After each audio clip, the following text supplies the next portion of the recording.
Over the course of 25 years in 19th-century Pennsylvania, 5 different women walked down the aisle to marry the wealthy industrialist Jeremiah Hartwell. When each bride entered his grand mansion on Beacon Hill, she was intelligent, healthy, and absolutely full of life. But one after another, every single wife met the exact same horrifying end. A complete mental breakdown within months of taking up residence in the master bedroom suite. The pattern was so consistent, so deliberate that when the truth finally surfaced in 1835, it would send shockwaves not just through Millbrook County, but across the entire state of Pennsylvania. What authorities uncovered wasn't a family curse or simple coincidence, but something far more sinister at play. A calculated conspiracy that had systematically destroyed women's minds for decades. Tonight, we reveal the terrifying reality of what actually happened inside that mansion, and how one man, using methods so calculated they still chill the blood today, deliberately drove 5 wives to madness. Before we dive back into the story of Jeremiah Hartwell and his tragic wives, take a moment to subscribe to our channel and drop a comment letting us know what state you're listening from. You might be surprised just how close these dark events unfolded to your own backyard. The story that would shock Pennsylvania began in the thriving town of Millbrook, tucked away in the coal-rich valleys southwest of Pittsburgh. By 1820, the Industrial Revolution had transformed this one-time quiet farming community into a bustling center of commerce. Smoke-belching factories lined the Monongahela River, and newly wealthy families built grand mansions on the surrounding hills. Into this setting arrived Jeremiah Hartwell in 1821. He was a young man of 25, fiercely ambitious, with a sharp eye for opportunity. Unlike many industrialists of his day who inherited their fortunes, Hartwell had fought his way up from modest roots in rural Ohio. His father worked as a blacksmith, and Jeremiah learned early on that success demanded not just intelligence, but ruthless determination. Within 5 years of setting foot in Millbrook, he had launched the Hartwell Iron Works, focusing on railroad components that America desperately needed as it pushed westward. The Hartwell Mansion, completed in 1828, stood as a monument to his meteoric rise.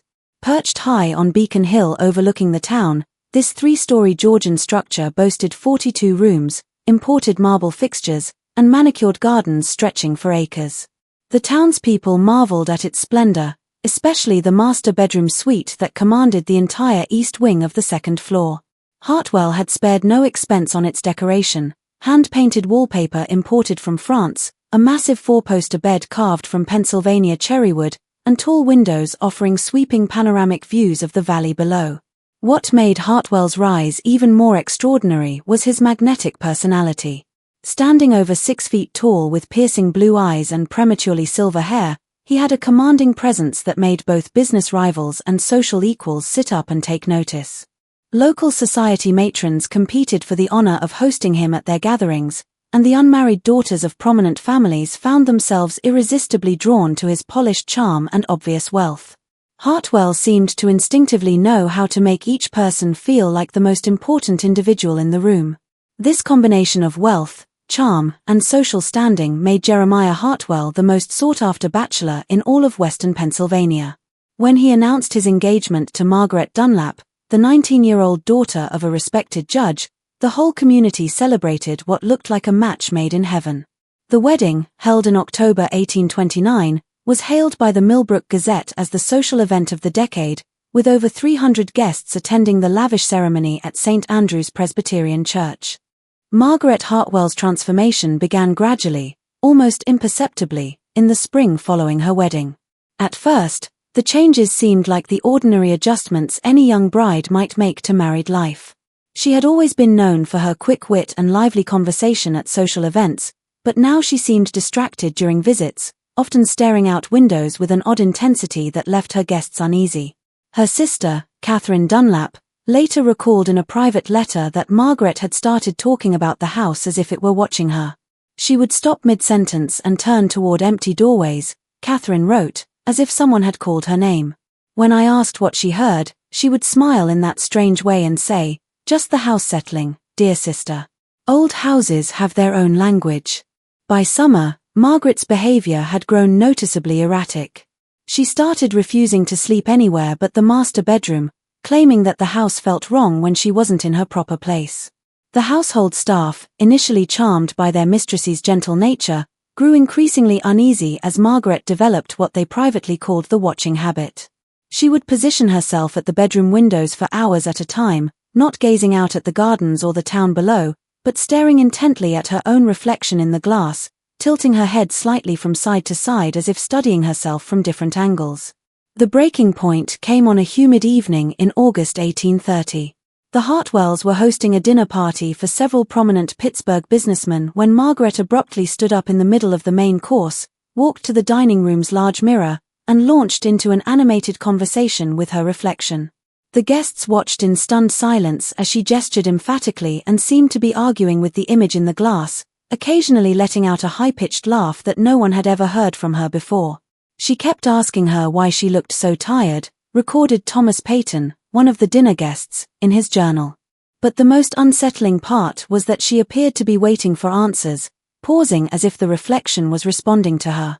When Mr. Hartwell gently tried to guide her away from the mirror, she grew agitated and insisted she wasn't finished talking yet. That night, according to the testimony of Sarah Quinn, the head housekeeper, Margaret was discovered at 3 a.m. standing in the master bedroom, completely naked, methodically tearing down the French wallpaper strip by strip. When Sarah entered the room, Margaret turned with a serene smile and explained that she needed to see what was underneath. Once the walls were fully exposed, nothing was revealed but standard plaster and wooden laths. Yet Margaret nodded with satisfaction, as if she had uncovered some vital secret. Dr. Harrison Henley, the family physician, was summoned the following morning. His examination revealed a physically healthy 20-year-old woman who seemed to be suffering from what he termed severe nervous exhaustion complicated by obsessive melancholia. In his notes, which would later become crucial evidence, Dr. Henley wrote, "Mrs. Hartwell demonstrates an unusual fixation with mirrors and reflective surfaces, coupled with an insistence that her reflection is somehow separate from herself. Most disturbing is her absolute certainty that this other self provides her with information about the house and its history." Within 2 weeks, Margaret's condition had deteriorated to the point where she needed constant supervision.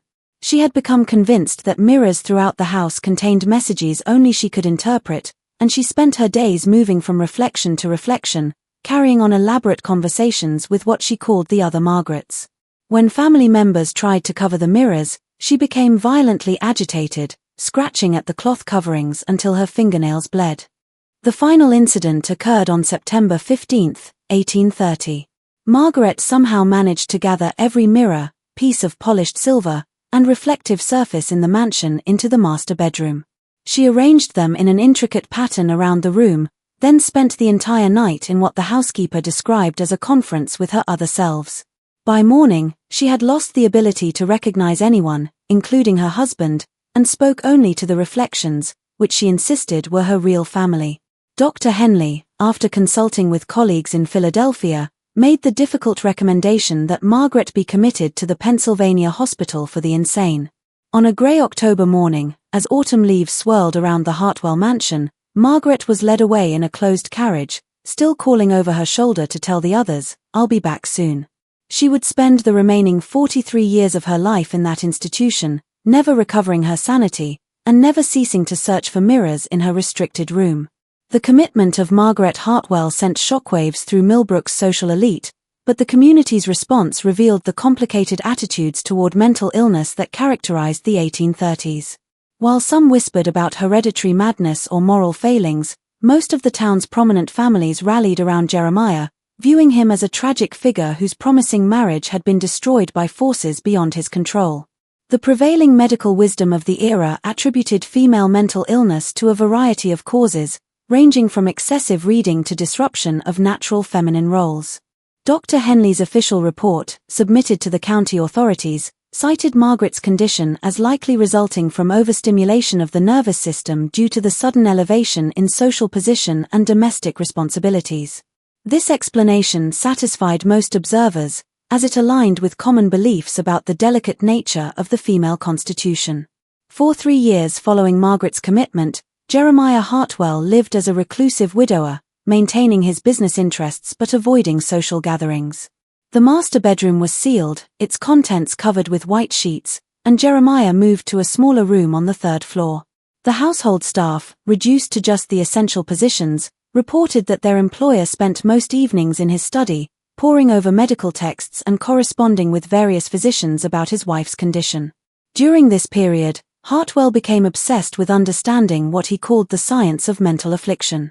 He accumulated an extensive library on topics ranging from phrenology to the latest European theories about nervous disorders.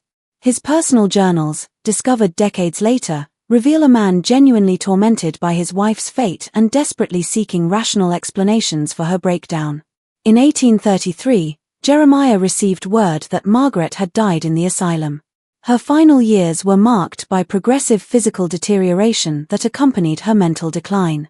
The funeral was a small private affair attended only by immediate family members. Margaret was buried in the Hartwell family plot in Millbrook Cemetery, her gravestone bearing only her name, dates, and the inscription "Beloved Wife at Peace." The tragedy seemed to mark the end of one chapter in Jeremiah's life. But those closest to him noticed that Margaret's death had changed him in subtle but profound ways.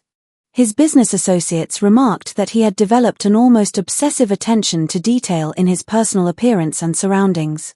He began requiring that all mirrors in his office be cleaned twice daily, and he had developed a habit of checking his reflection frequently throughout business meetings, as if verifying that he appeared normal to others. More significantly, Hartwell had begun speaking about marriage again, but in terms that struck many as coldly analytical rather than romantic. He would discuss the requirements of a suitable wife with the same methodical approach he applied to business negotiations, creating what he called compatibility assessments for potential candidates. It was during this period that Hartwell met Elena Rodriguez, the 22-year-old daughter of a Spanish merchant who had recently established trading connections with Pittsburgh's growing industrial sector. Elena possessed a rare combination of intelligence and beauty that immediately captured Hartwell's attention, but more importantly, she demonstrated what he described as exceptional mental resilience during their courtship conversations. Their engagement, announced in the spring of 1834, surprised many in Millbrook society who had assumed Hartwell would never remarry. But those who observed the couple together noted that Jeremiah seemed to have recovered his earlier charm and confidence. Elena, for her part, appeared genuinely happy and excited about becoming mistress of the grand mansion on Beacon Hill. The wedding took place in June 1834, a more modest affair than Hartwell's first marriage, but still elegant enough to satisfy social expectations. As Elena moved into the mansion, Hartwell made a decision that would later seem significant. He reopened the master bedroom suite, having it completely redecorated with new wallpaper, furnishings, and most notably, an entirely new collection of mirrors. Elena embraced her role as mistress of the Hartwell household with enthusiasm and grace. She was particularly proud of the master bedroom, often giving tours to visiting ladies and pointing out the beautiful mirrors that reflected light throughout the spacious suite. She seemed to take special pleasure in the large vanity mirror, where she would sit each morning and evening, brushing her long dark hair while chatting happily with her personal maid about the day's activities. For the first 6 months of their marriage, Elena appeared to be thriving in her new life. She quickly became popular among the local social set, known for her warmth, intelligence, and genuine interest in others. Unlike Margaret, who had been somewhat shy and reserved, Elena possessed a natural confidence that made her an ideal hostess for Jeremiah's business entertaining. But by the winter of 1834, those closest to Elena began to notice subtle changes in her demeanor and habits. The first signs of Elena's deterioration appeared in February 1835, manifesting in ways that were eerily reminiscent of Margaret's early symptoms, though the household staff had been strictly instructed never to discuss the previous Mrs. Hartwell's illness with the new bride. Elena's personal maid, Maria Santos, a young woman who had accompanied Elena from her father's household, kept detailed notes in her private diary about her mistress's changing behavior. These notes, discovered years later hidden in the mansion's attic, provide the most complete record of Elena's gradual transformation. Senora Elena has begun spending much longer at her vanity, Maria wrote in early February. This morning she sat brushing her hair for nearly 2 hours, but she was not looking at herself. She was staring just to the left of her reflection as if watching someone else in the mirror. When I asked if she needed anything, she said, "She's trying to tell me something important, Maria. I must listen carefully." By March, Elena had developed what she called mirror conversations, though she insisted they were different from simply talking to herself. According to Maria's accounts, Elena would position herself before various mirrors throughout the house and engage in what appeared to be dialogues, pausing to listen and responding to unheard questions or comments.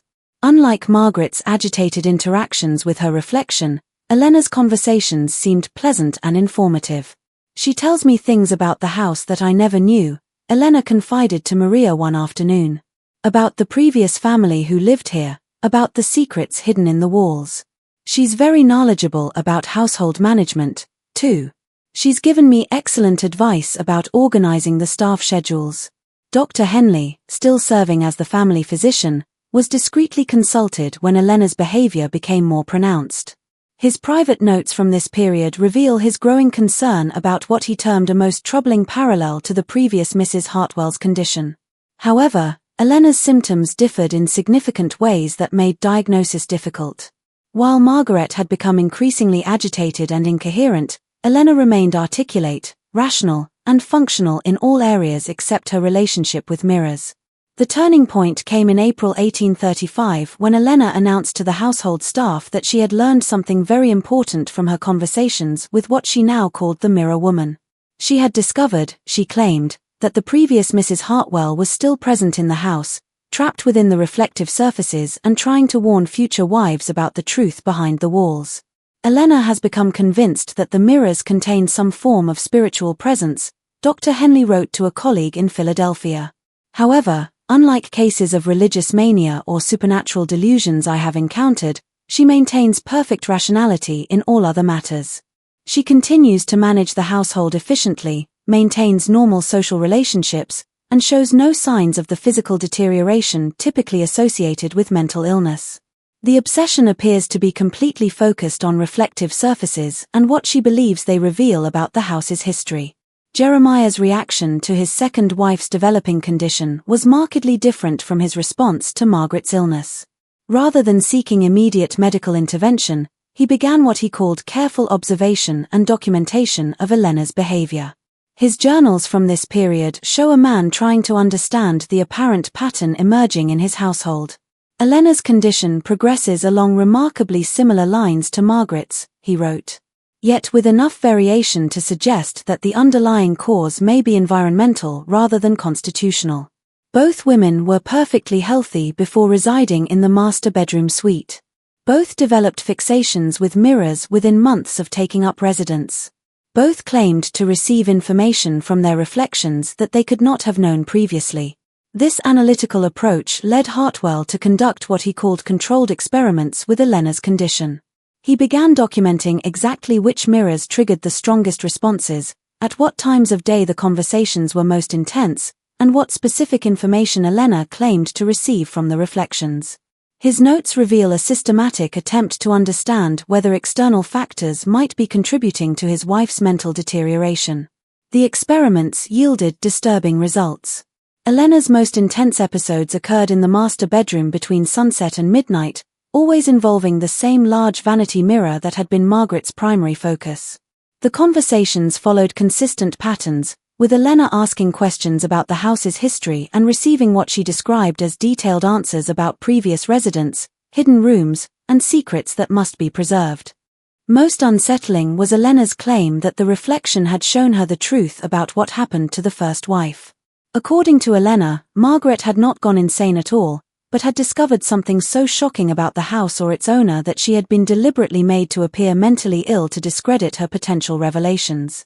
"The mirror woman says Margaret knew too much," Elena told Maria in May 1835. "She says that's why Margaret had to be sent away, to protect the important secret. But she also says Margaret is still trying to warn people through the mirrors because the truth must eventually come out." By summer, Elena's behavior had become impossible to hide from Millbrook society. She had begun refusing to attend social gatherings unless the host's home contained mirrors where she could check with her advisor about appropriate conversation topics. When forced to attend mirror-free events, she became anxious and distracted, often excusing herself early to return home to her consultations. The situation reached a crisis point in August 1835, When Elena announced to Jeremiah that she had learned something that would change everything about their marriage and his position in the community. Elena's revelation came on a stifling August evening when the summer heat seemed to press against the mansion's windows like a living thing. Jeremiah found his wife in the master bedroom, seated before the vanity mirror. But this time she was not engaging in her usual animated conversations. Instead, she sat perfectly still, her hands folded in her lap, staring at her reflection with an expression of profound sadness. "She has shown me the truth about this house," Elena said without turning away from the mirror. "About what you do to women who live in this room, Jeremiah. About why Margaret really went insane." According to Jeremiah's journal entry from that evening, Elena then revealed a series of allegations that left him stunned. She claimed the mirror woman had shown her hidden passages within the walls, secret rooms where previous occupants had been kept against their will, and evidence of what she termed medical experiments conducted on unwilling subjects. Elena has constructed an elaborate fantasy involving secret chambers and clandestine activities, Jeremiah wrote. She insists that Margaret discovered evidence of these alleged crimes and that her mental breakdown was artificially induced to silence her. Most disturbing is her claim that the mirrors somehow contain memories of these events, accessible only to women who spend enough time in the master bedroom. But Elena's accusations went beyond vague conspiracy theories. She provided specific details about the mansion's construction, claiming the mirror woman had revealed the existence of hidden passages that connected the master bedroom to unused sections of the house. She described elaborate monitoring systems built into the walls. And most shocking of all, she alleged that Jeremiah had been systematically drugging his wives with substances designed to cause hallucinations and mental confusion. "The medicine you give me for my headaches," Elena confronted her husband that night. "It's not medicine at all, is it? She showed me what it really does. How it makes women see things that aren't there. How it makes them appear insane to outside observers." Jeremiah's response to these accusations was swift and decisive. The next morning, he consulted with Dr. Henley about Elena's rapidly deteriorating mental condition, emphasizing the paranoid delusions and conspiracy theories that had replaced her earlier benign conversations with mirrors. Dr. Henley, already concerned about the parallels to Margaret's case, agreed that Elena posed a potential danger to herself and others. "Mrs. Hartwell has developed a systematic delusional structure that mirrors the earlier case in disturbing ways," Dr. Henley noted. "Her insistence on hidden passages and secret activities suggests a complete break from reality, possibly exacerbated by the isolation and stress of managing a large household. I fear that without immediate intervention, she may progress to the violent episodes that characterized the final stages of the first Mrs. Hartwell's illness." But Elena was not ready to be quietly committed to an asylum. Over the next several days, she began what she called her investigation, systematically examining the mansion's walls for the hidden passages the mirror woman had described.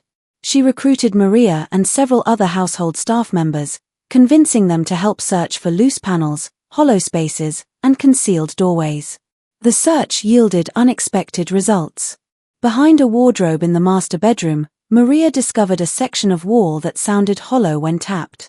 Further examination revealed a narrow panel that, when pressed, swung inward to reveal a cramped passage running between the walls. The passage, barely wide enough for a person to squeeze through, appeared to connect several rooms on the second floor and contained what Elena described as observation ports, small holes that allowed someone in the passage to see into the bedrooms without being detected. "The mirror woman was right," Elena told Maria triumphantly. "The passages are real, just as she said they would be. If this part of her story is true, then everything else must be true as well." The discovery of the hidden passages sent shockwaves through the household staff. But their impact on Jeremiah was even more profound. His journal entries from this period show a man struggling to maintain control of a situation that was spiraling beyond his ability to manage through conventional means. "Elena's delusions have led to the discovery of architectural features I was unaware existed in my own home," he wrote. "The previous owner made no mention of these passages during the property transfer, and I can only assume they were constructed for purposes I cannot fathom. However, Elena's interpretation of their significance has become completely divorced from rational explanation. She now views every aspect of the house's design as evidence of a vast conspiracy directed against women in general and wives in particular. As word of Elena's discoveries spread through Millbrook's gossip networks, Jeremiah found himself facing questions he could not adequately answer. Why hadn't he known about the passages? What was their original purpose? Most importantly, how could he explain the disturbing coincidence that both of his wives had developed nearly identical forms of mental illness, focused on the same bedroom and the same mirrors? The pressure intensified when Elena's father, concerned about reports of his daughter's behavior, arrived from Pittsburgh for an unannounced visit. Don Carlos Rodriguez was a shrewd businessman who had not built his trading empire by accepting convenient explanations for inconvenient problems. His meeting with Elena revealed a woman who appeared perfectly rational except for her insistence on the mirror woman's revelations, and his subsequent conversation with Jeremiah raised questions that demanded immediate answers. "My daughter claims she has discovered evidence of criminal activity in your household," Don Carlos informed Jeremiah during a tense evening meeting. "She also alleges that her mental condition is being artificially induced through medications administered without her knowledge. These are serious accusations that cannot be dismissed simply because they originate from someone whose sanity is questioned." Just when we thought we'd seen it all, the horror in the Hartwell mansion intensifies. If this story is giving you chills, share this video with a friend who loves dark mysteries. Hit that like button to support our content. And don't forget to subscribe so you never miss stories like this. Let's discover together what happens next as the truth behind Five Wives' madness finally begins to emerge. The confrontation between Don Carlos and Jeremiah Hartwell took place in the mansion's library, a room notably devoid of mirrors or reflective surfaces. Elena had insisted on being present, claiming she needed to consult with her advisor before making any important decisions about her future. When informed that no mirrors were available in the library, she became agitated and requested that a hand mirror be brought to the meeting. "I cannot discuss important matters without her guidance," Elena insisted. "She knows things about this house and its history that no one else understands. She has been trying to protect me, just as she tried to protect Margaret." Don Carlos's reaction to his daughter's behavior was markedly different from the responses of previous observers. Rather than dismissing Elena's claims as delusional, he began asking specific questions about the information she claimed to receive from the mirror woman. His approach revealed details that had not emerged during Dr. Henley's medical examinations. "Tell me exactly what this mirror woman has revealed about the house's previous occupants," Don Carlos requested. Elena's response provided information that should have been impossible for her to know: detailed descriptions of the mansion's original owner, specific architectural features that predated Jeremiah's ownership, and most disturbing of all, accurate information about financial transactions and business dealings that had occurred before her arrival in Millbrook. Jeremiah's attempts to explain these revelations as coincidence or lucky guesses were undermined by Elena's continued accuracy.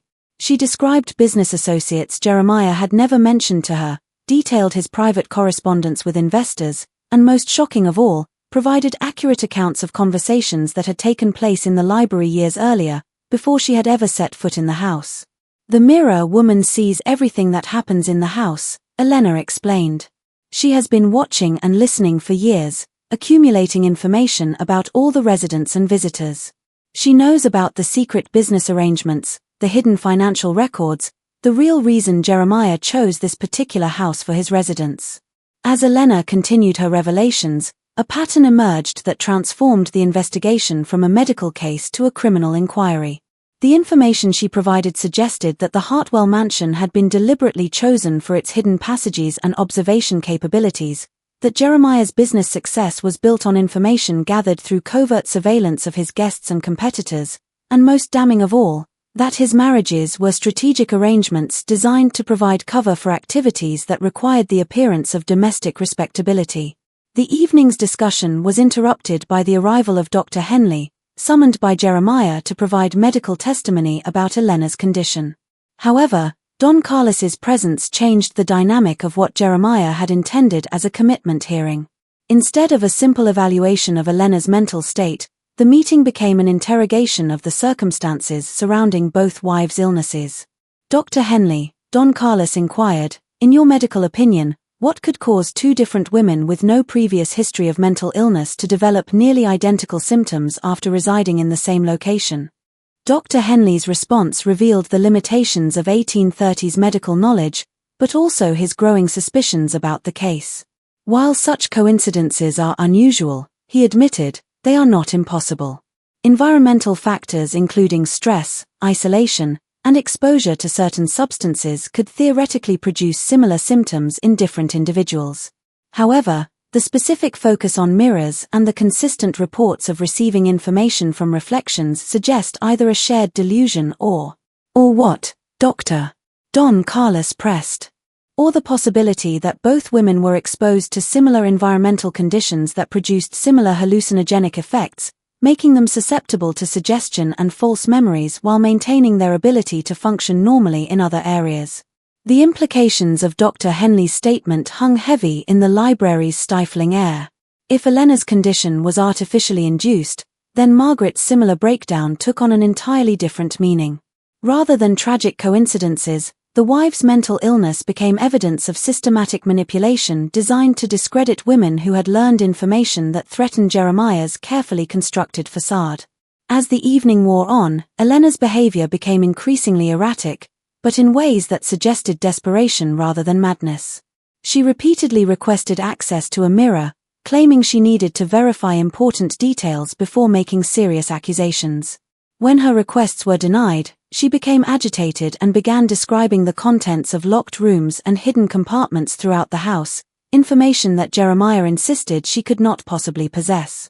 The crisis reached its climax when Elena suddenly stood up and announced that the mirror woman had revealed the location of the evidence that would prove everything. She led the group to the master bedroom, where she directed them to a section of wall behind the massive wardrobe. Following her instructions, they discovered not only the hidden passage Maria had found earlier, but a concealed compartment containing documents and materials that would transform the investigation into a criminal prosecution. The documents hidden in the wall cavity told a story that was both more complex and more horrifying than Elena's mirror woman had suggested. As Don Carlos examined the papers by lamplight, the true scope of Jeremiah Hartwell's activities began to emerge from decades of careful concealment. The first revelation came from a leather-bound ledger containing detailed records of surveillance activities conducted from the hidden passages. Entry after entry documented private conversations, personal secrets, and business negotiations that had been observed and recorded without the knowledge of the participants. The entries, written in Jeremiah's distinctive handwriting, revealed how he had used this information to manipulate business deals, blackmail competitors, and gain advantages in financial negotiations. March 15, 1829, Senator Patterson discussed railroad route plans in drawing room with associates. Confirmed northern passage through Millbrook Valley. Adjusted investment portfolio accordingly. June 3, 1829, Judge Dunlap revealed his gambling debts to his wife in their bedroom conversation. Excellent leverage for upcoming court cases involving the iron works. But the surveillance activities were only the beginning of what the hidden documents revealed. A second collection of papers, wrapped in oilcloth and tucked beneath loose floorboards, contained correspondence with a Dr. Heinrich Zimmermann, a German physician who had been conducting what he called experimental treatments for female hysteria at private institutions throughout Pennsylvania. Dr. Zimmermann's letters, written in a mixture of English and German, described a systematic program designed to induce controlled mental instability in women who posed threats to their husbands' interests. The treatments involved carefully measured doses of various substances, including mercury compounds, laudanum derivatives, and plant extracts that produced hallucinations and disorientation while leaving patients physically functional. The beauty of the treatment, Dr. Zimmermann wrote in one letter, is that the subject retains enough rationality to appear normal in casual interactions while developing specific obsessions and delusions that discredit any inconvenient truths they might reveal. The focus on mirrors is particularly effective, as it appears to be a natural feminine vanity taken to pathological extremes. Elena's accusations about being drugged were not paranoid delusions. They were accurate descriptions of a systematic poisoning program designed to drive her insane while maintaining the appearance of natural mental illness. The headache medicine Jeremiah provided contained carefully measured doses of substances that produced visual hallucinations, particularly when combined with the stress of isolation and the psychological pressure of living under constant surveillance. Margaret Hartwell had not suffered a tragic mental breakdown. She had been deliberately poisoned when she discovered evidence of Jeremiah's surveillance activities. Her increasingly erratic behavior was the result of drugs that made her see disturbing images in mirrors, while her attempts to communicate what she had learned were dismissed as the ravings of a madwoman. The most chilling discovery came from a final set of documents that revealed the true scope of Jeremiah's plans. He had not simply been conducting surveillance and blackmail from his mansion. He had been operating what amounted to a private intelligence network, using his social position and business connections to gather information for clients throughout Pennsylvania's political and business elite. The mansion's hidden passages weren't just spy holes. They were part of an elaborate system that included concealed recording devices, document copying facilities, and storage areas for compromising materials. Jeremiah's marriages weren't romantic relationships. They were business arrangements designed to provide him with hostesses who could gather information at social events while remaining above suspicion due to their apparent respectability.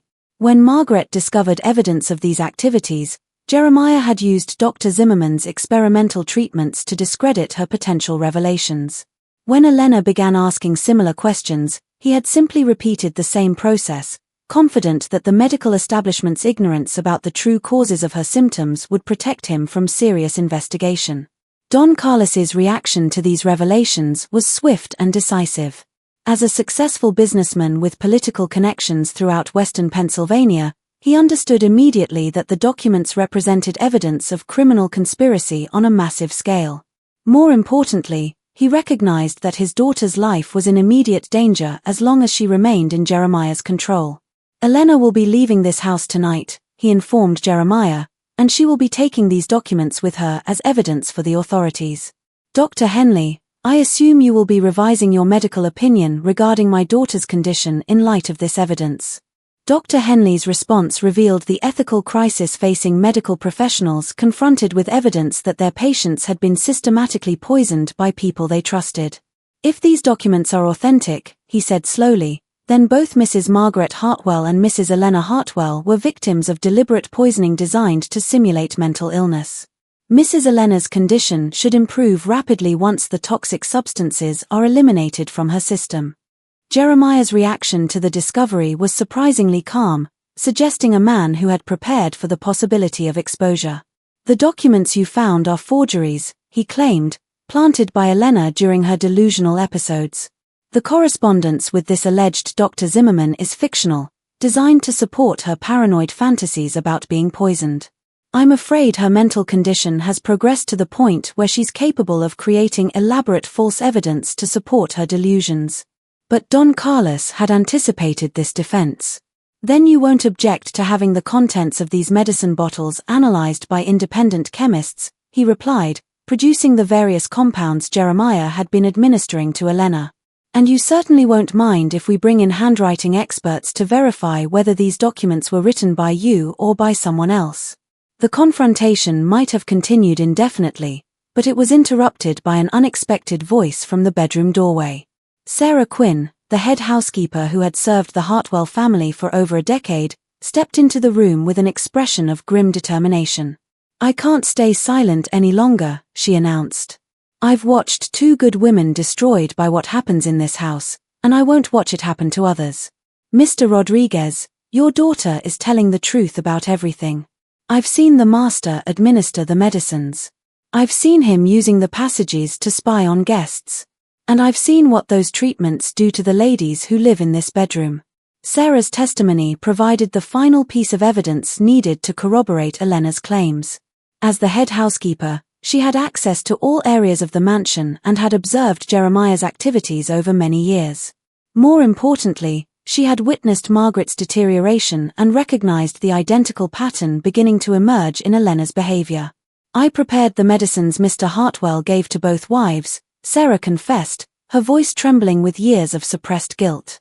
He told me they were treatments prescribed by Dr. Henley, but I noticed they came from unmarked bottles that arrived through private correspondence. When I asked about them, Mr. Hartwell said they were experimental remedies from European physicians that weren't available through local apothecaries. Sarah's detailed account revealed the methodical nature of Jeremiah's deception.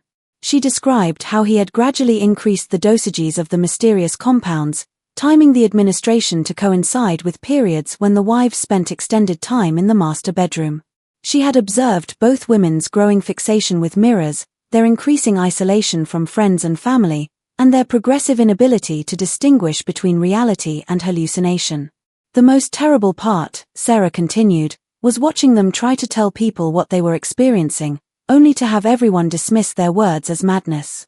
Mrs. Margaret kept insisting that someone was watching her through the walls, that her food tasted strange, that the mirrors showed her things that couldn't be real. Everyone said it was nervous hysteria, but I knew something was wrong when Mrs. Elena began describing exactly the same experiences.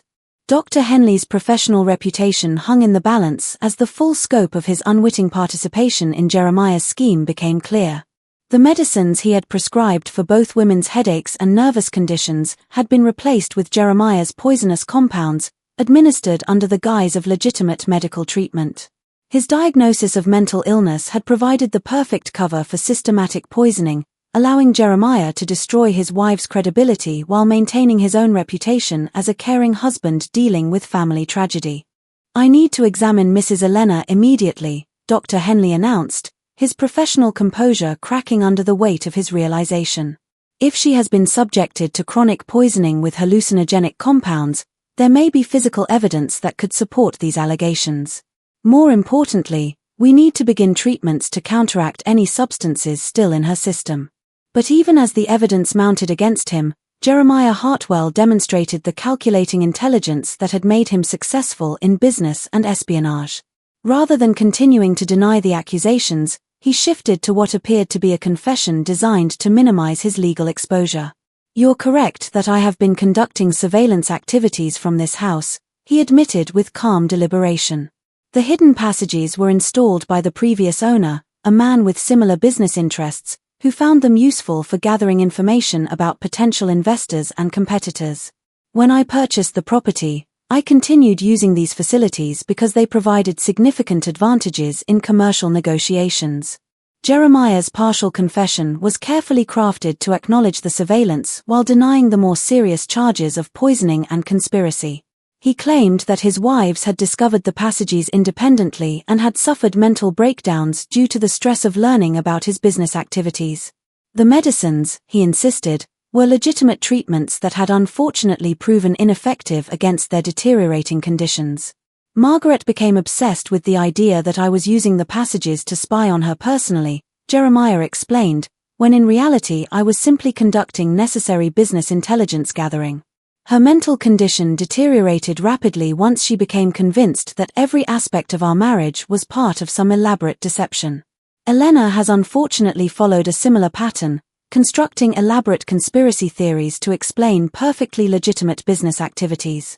This explanation might have been persuasive under normal circumstances, but the presence of Dr. Zimmermann's correspondence made it impossible to sustain. The German physician's letters were too specific, too detailed, and too obviously connected to the symptoms both women had experienced to be dismissed as coincidence.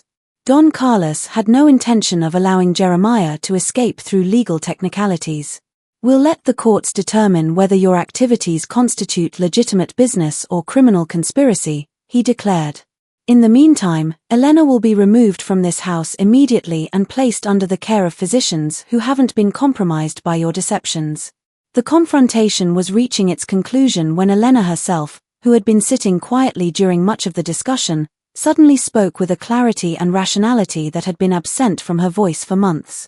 "The mirror woman isn't gone," she said, her tone perfectly calm and lucid. "She's still here, still trying to warn people about what happens in this house. But I can see her clearly now without the medicines clouding my vision. She's not a reflection or a spirit or a delusion.